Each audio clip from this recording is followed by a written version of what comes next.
kita, di rumah tangga kita yang pertama. Tetapi rumah Tuhanlah adalah rumah yang pertama. Dari situlah terpancar kehidupan penghakiman Tuhan ke dunia sehari-hari, di rumah tangga kita, di tempat kita berada. Bukan rumah duniawi yang terutama, tetapi rumah Tuhanlah yang terutama dan pertama. Rumah duniawi hanya rumah yang berikutnya, yang kedua, ketiga. Jangan terbalik, saudara-saudara. Banyak orang yang terbalik. Karepnya di dunia sehari-hari dibawa-bawa ke gereja. Karena sumbernya dari rumah sehari-hari, bukan. Sumbernya bukan dari dunia kita, tetapi dari rumah Tuhan. Saudara-saudara kekasih Tuhan, bait Allah, bait itu bahasa Ibrani artinya rumah. Bait Allah atau rumah Tuhan bagi setiap orang Kristen masa kini adalah gereja. Bukan rumah duniawi kita, bukan perusahaan kita, bukan pabrik kita. Sebab hanya di dalam gerejalah terlihat jelas-jelas Tuhan berkuasa. Ia adalah satu-satunya hakim. Di dalam gereja Tuhan menunjukkan kehendaknya dan jalan-jalannya. Bagaimana? Apakah suara Tuhan terdengar di gereja? Tidak, saudara-saudara. Tidak sesupranatural itu. Tetapi suara Tuhan didengar, diterapkan melalui proses alami yang kita kenal dengan proses gerejawi. Apa aja? Yaitu persidangan, rapat-rapat gereja, peraturan-peraturan gereja, ibadah gereja, pengajaran atau khotbah di gereja.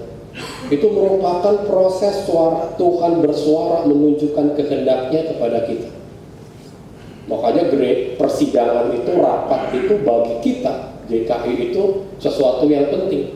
Dari situ kita mendengarkan suara Tuhan. Tuhan juga bersuara melalui tradisi gereja kita. Ya, karena melalui tradisi sejarah manusia, Tuhan berkata-kata, menunjukkan kehendaknya. Dan karena itu juga khotbah atau pengajaran itu menjadi sesuatu yang penting juga di gereja kita. Dan bagi saya menjadi sesuatu yang paling sulit dari segala pekerjaan gereja. Saya nyiapin khotbah itu hari Selasa, saudara-saudara. Kalau Rabu belum siap khotbah itu panik, padahal masih lama minggunya ya. Udah dari Selasa nyicil gitu. Prosesnya ya proses, suka berganti. Tengah jalan ketika Rabu dibuka berganti lagi, kadang berganti juga. Sampai terakhir Sabtu kelar lega. Tinggal bergumul kan. Karena khotbahnya duluan untuk saya, jadi dengar khotbahnya duluan, yang dikritik kan khotbahnya dulu. Makanya saya kalau khotbah tuh mukanya terbang, capek saudara-saudara. Capek dikritik Tuhan terus pertama-tama saya. Setelah itu baru pada saudara-saudara. Kadang-kadang malah untuk saudara-saudara sedikit dipoles gitu ya, supaya lebih halus sedikit bahasanya.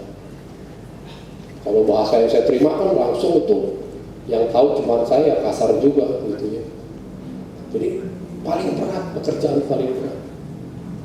Tapi dari situlah kita belajar mengerti, menerapkan ajaran Tuhan, kehendak Tuhan melalui peraturan dan sebagainya. Jadi pendeta juga taat pada peraturan Tuhan, pada peraturan gereja, pada peraturan tradisi gereja. Selebihnya, ini yang kedua, tadi yang pertama, yang kedua, bagi umat Israel, Tuhan bukan hanya berkuasa di baitnya, di rumahnya. Kuasa Tuhan tidak bisa dikurung sebatas tembok-tembok rumah Tuhan di Yerusalem.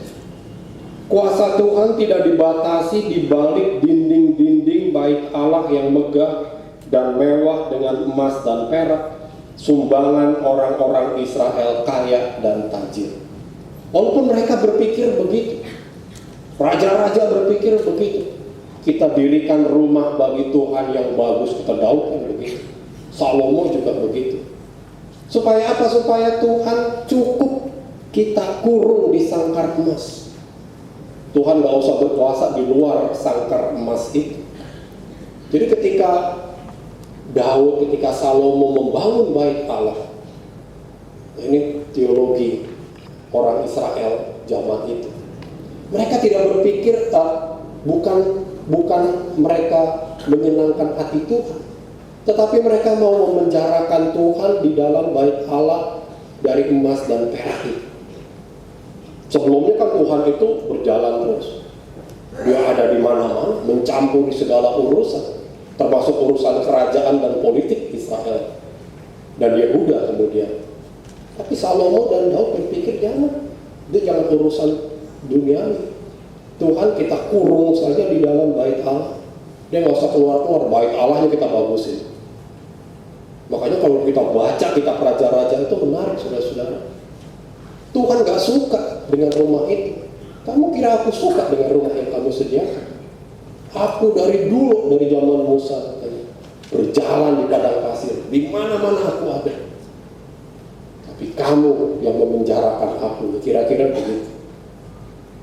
Jadi bagi orang Israel kemudian itu, makanya bait Allah umumnya nggak pernah panjang. Karena Tuhan itu, Yahweh itu selalu ada di mana-mana. Sekalipun manusia ingin Tuhan berdiam saja cukup di dalam rumahnya, di gerejanya. Pokoknya gereja dibagusin, diperindah, supaya Tuhan nyaman di sini, nggak usah ikut campur dalam rumah tangga saya, di kantor saya Tuhan nggak usah ikut campur. Ketika saya jahat kepada pegawai saya, kepada karyawan saya, kepada keluarga saya, mungkin juga jahat kepada diri saya sendiri, Tuhan nggak usah ikut campur. Kan Tuhan sudah saya kasih persembahan di gereja, sudah saya puja-puji di gereja. Diamlah, nggak usah mencampur, nggak usah keluar melampaui rumah Tuhan, gerejanya ini. Tidak, saudara-saudara. Kekuasaan Tuhan pasti memancar keluar melampaui kungkungan tirani kuasa manusia dari baitnya kepada segala bangsa.